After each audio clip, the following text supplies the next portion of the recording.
Times network ద్వారా గుర్తించబడ్డ India's number 1 varicose veins hospital Avis ని సంప్రదించండి. Welcome to Suman TV. నేను మీ సుమన్ టీవీ నాగ్. కోల్కతా ఇన్సిడెంట్స్లో దేశం మొత్తం దీనిపై చర్చ జరుగుతూ ఉంది.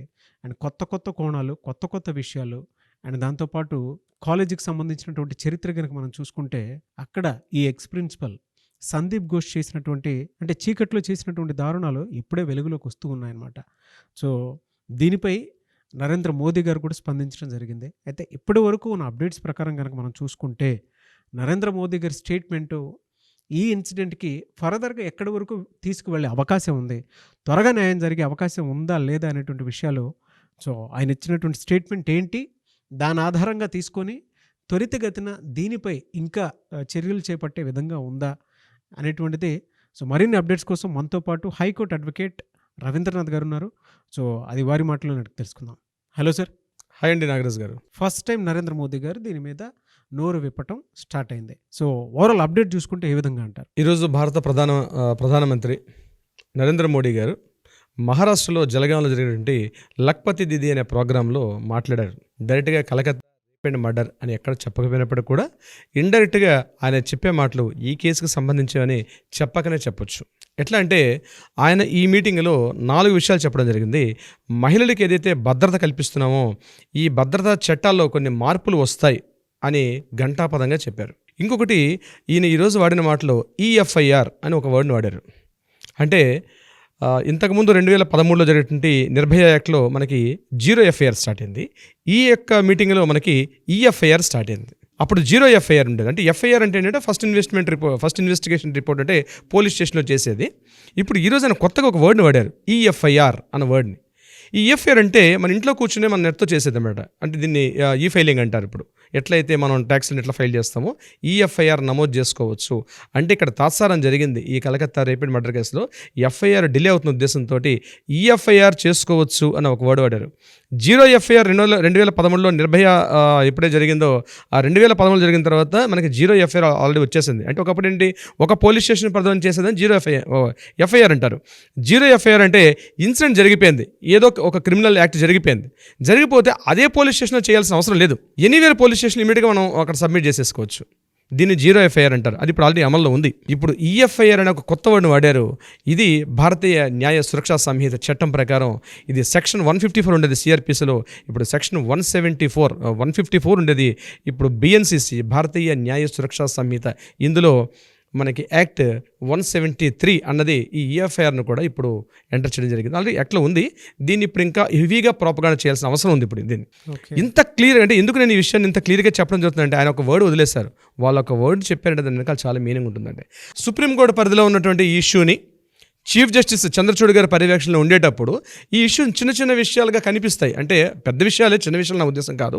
కానీ ఒక మోడీ స్థానంలో ఉండి, ఒక ప్రధానమంత్రి స్థానంలో ఉండి దీన్ని స్పందిస్తే ఆల్రెడీ ఇప్పటికీ అల్లర్లు జరుగుతున్నాయి, నిరసనలు, ధర్నాలు, వెస్ట్ బెంగాల్ మొత్తం కూడా అట్టుడికిపోతుంది.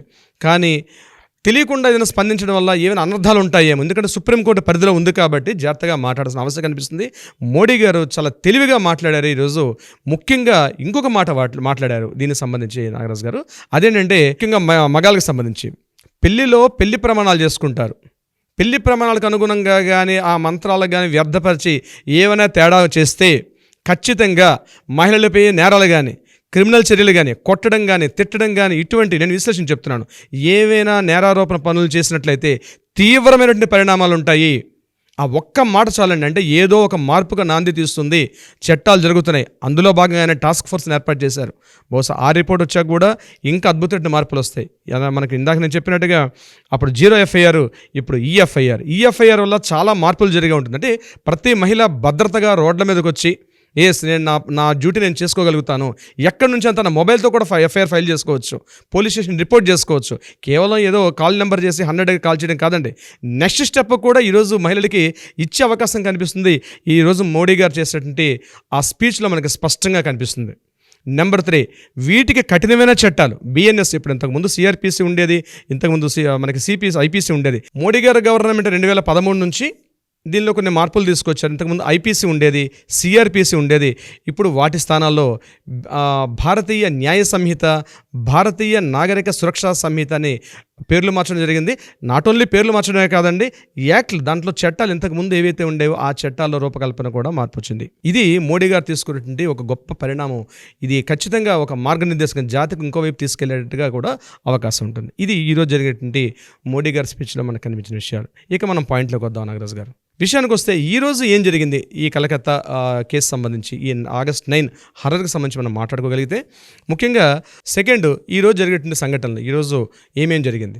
సంజయ్ రాయ్ ఈరోజు ప్రెసిడెన్సీ సెంట్రల్ జైల్లో ఆయనకి ఈరోజు పాలిగ్రఫీ టెస్ట్ జరిగింది. ఆయనతో పాటు మరొక 4 నిందితులు, అంటే ఎవరైతే ఈయన ఫ్రెండ్ ఎవరైతే ఉన్నారో ఆ ఫ్రెండ్ అని మిగిలిన ఇంకో 2 ఈయనతో పాటు ఎవరైతే అక్యూజర్తో పాటు కలిసి ఉన్నారో వాళ్ళు ఉన్నటువంటి వాళ్ళకి కూడా పాలిగ్రాఫ్ టెస్ట్ చేయడం జరిగింది. ఇది number 1. Number 2, college X principal ఏంటంటే సందీప్ ఘోషే కాదు, వైస్ ప్రిన్సిపాల్ ఆయన పేరు కూడా సందీప్ వశిష్ఠ్. చూడండి, సందీప్ అనే పేరు ఇద్దరున్నారు. ప్రిన్సిపాల్ పేరు సందీప్ ఘోష్, వైస్ ప్రిన్సిపాల్ పేరు సందీప్ వశిష్ఠ్.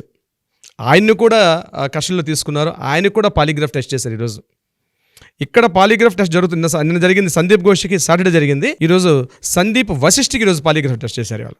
ఆయనతో పాటు మరొక 4 కూడా అక్కడ డెమాన్స్ట్రేటర్ వీళ్ళందరినీ కూడా డిపార్ట్మెంట్ అడ్మినిస్ట్రేటివ్ బ్లాక్ మొత్తాన్ని సీజ్ చేశారు. అడ్మినిస్ట్రేటివ్ బ్లాక్లో ఉన్నటువంటి ఎవరైతే స్టాఫ్ ఉన్నారో వాళ్ళందరికీ కూడా ఈరోజు పాలిగ్రాఫ్ టెస్ట్ చేశారు. మరో 10 మందిని చేశారు. At the same time Sandeep ఘోష్కి సంబంధించి ఇక్కడ ఏదైతే జరుగుతుందో ఎఫ్ఐఆర్ కూడా నమోదైంది. ఈయనకి సెడ్డా కోర్టులో ఈయన మీద ఎఫ్ఐఆర్ కూడా నమోదైంది. దానికి సంబంధించి ఏం జరిగిందంటే, ఈరోజు ఆయనకి సంబంధించినటువంటి సందీప్ ఘోష్ సంబంధించినటువంటి 15 ప్లేసెస్లో ఈయన మీద సిబిఐ అంటే ఏసీబీ వాళ్ళు, సిబిఐలో ఉన్నటువంటి అవినీతి నిరోధక శాఖ వాళ్ళు ఒక 2 టీములుగా విడిపోయి వాళ్ళు ప్రతి చోట ఈయన మీద ఎంక్వైరీ చేయడం జరిగింది.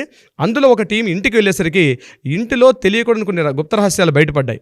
ఆ గుప్త రహస్యాలు ఏంటన్నది మనం రేపు మార్నింగ్ చేసే వీడియోలో దీన్ని కంటిన్యూషన్ చేద్దాం. మన దాకా ఇన్ఫర్మేషన్ వచ్చింది, బట్ రీకన్ఫర్మ్ చేసుకోకుండా మనం వీడియో చేయట్లేదు కాబట్టి ఒకసారి రీకన్ఫర్మ్ చేసుకుంటాం. సో సందీప్ ఘోష్ యొక్క ఇంట్లో కూడా కొన్ని కీలకమైన పత్రాలు, కీలకమైన ఆధారాలు కూడా లభించాయి. అందులో అదృశ్యమైన వ్యక్తులు, చాలా పెద్ద తలకాయలు, కొంతమంది పొలిటీషియన్స్, కొంతమంది బ్యూరోక్రాట్స్ యొక్క హస్తం కూడా దాంట్లో ఉంది. ఆ డీటెయిల్స్ అనేవి మనం రివీల్ చేద్దాం నెక్స్ట్. నెంబర్ 2, ఇక్కడ కాలేజీలో ఆర్జికర్ మెడికల్ కాలేజీలో ఉన్నటువంటి అడ్మినిస్ట్రేషన్ బ్లాక్ మీద అటాక్ చేశారు. కొంతమంది కీలకమైనటువంటి వ్యక్తులు ఏదైతే ఆర్జికర్ మెడికల్ కాలేజీకి సప్లై చేసినటువంటి ఐటమ్స్ ఎవరైతే సప్లై చేశారో వాళ్ళ మీద కూడా అటాక్స్ చేశారు. ఈరోజు మొత్తం అంతా ఒక టాస్క్ ఫోర్స్ బృందాలుగా మారిపోయారు. ప్రతి బృందం కూడా ఒక 5 సభ్యుల గల బృందం అట్ ద సేమ్ టైం ఒకేసారి 14 చోట్ల ఒక్కొక్క బృందానికి 5 ఒక టీమ్గా ఫామ్ అయ్యి 14 చోట్ల ఈరోజు వాళ్ళు దాడులు చేశారు. కొన్ని ఇన్ఫర్మేషన్స్ గ్యాదర్ చేసుకొచ్చారు. వాటికి సంబంధించి సందీప్ ఘోష్ అనే కీలకమైన వ్యక్తి యొక్క ఈ ఆధారాలు కానీ బయటపడితే డెఫినెట్గా ఒక సంచలనానికి నాంది తీసే అవకాశం ఉంది. ఈరోజు మమతా బెనర్జీ గవర్నమెంట్ భయపడుతోంది.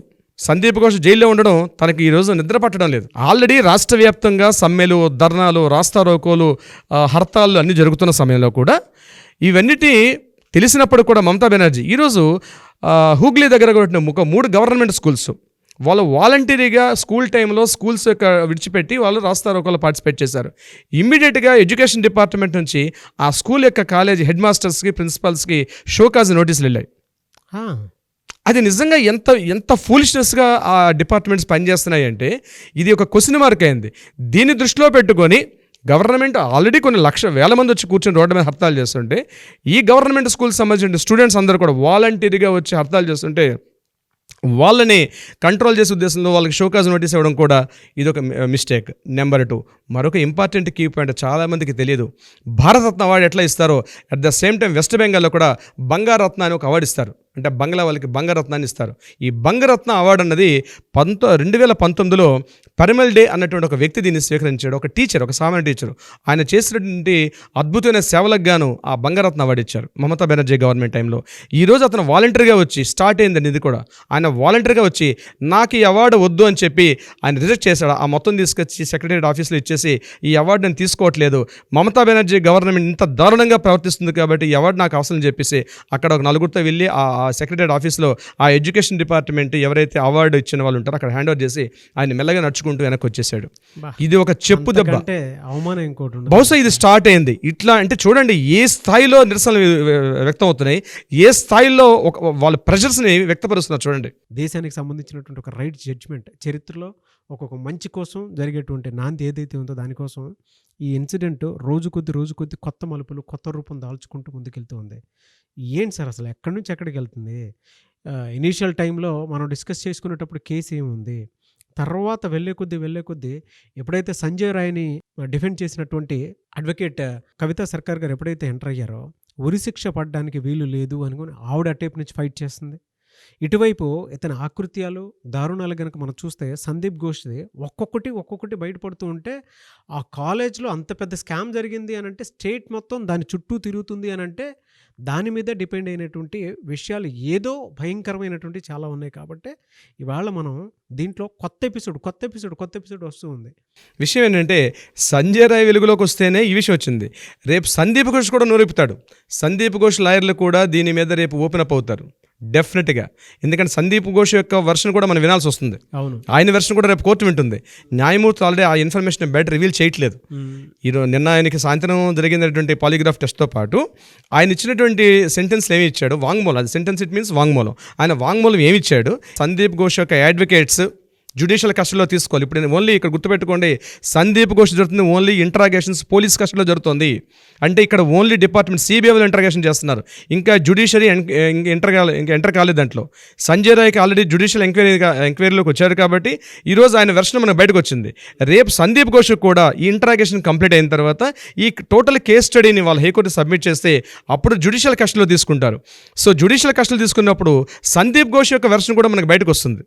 అప్పుడు Sandeep Ghosh version at the same time Sanjay Roy version. So ఈ రెండు తీసుకుంటే కేసులో కీలక పరిణామం అన్నది చోటు చూసుకునే అవకాశం అయితే ఉంటుంది నాగరాజ్ గారు. అండ్ నరేంద్ర మోదీ గారు లాంటి వాళ్ళు కూడా దీనిపై స్పందించడం జరిగింది. ఇంకా ఇంకొంచెం త్వరగా దీనికి సంబంధించినటువంటి అప్డేట్స్ రావాలని మాత్రం కోరుకుందాము. ఈరోజు ఇది ఒక కొత్త శకానికి నాంది పలుకుతుందండి. ఎస్, నో డౌట్, ఒక కొత్త శకానికి నాంది వస్తుంది. రాజకీయ ప్రక్షాళన జరుగుతుంది, జ్యుడిషియరీ ప్రక్షాళన జరుగుతుంది, లా అండ్ ఆర్డర్ ప్రక్షాళన జరుగుతుంది.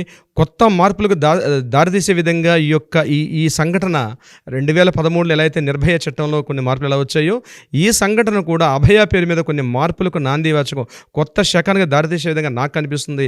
ప్రతి ఒక్కరికి ఒక బాధ్యతగా తెలుసుకోవాలి, కొన్ని హక్కులు ఉన్నాయి మనకి.